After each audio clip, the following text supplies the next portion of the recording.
I was on my way to work. It was about 4 o'clock in the morning, and I noticed when I drove by the Madison that I just caught something out of the corner of my eye.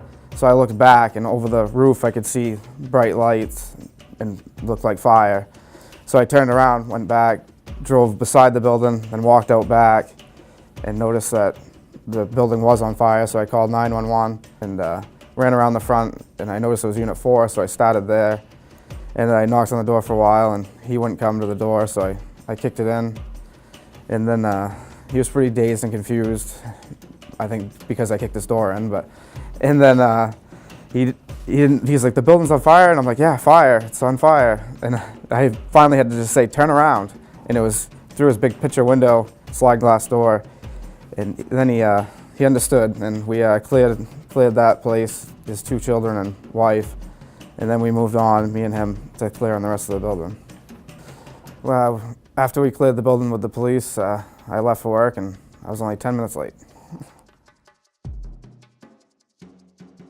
I was at my parents' visiting on the South Rumford Road, and across the skate I came, a snowmobile went through the ice.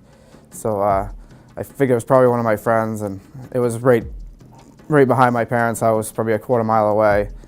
So I went up to his mother's house, and it was him. So I went to my uncle's house and got my snowmobile and started looking where I thought it would be. And I met 3 local people there, and we went out on the ice, and we all set up a little plan.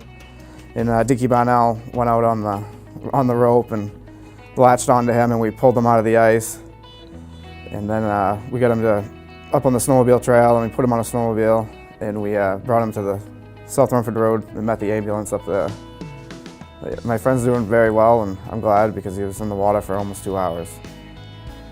I think it's great that people recognize people, but I feel as though there's a lot of people out there that would do the same thing, that I did.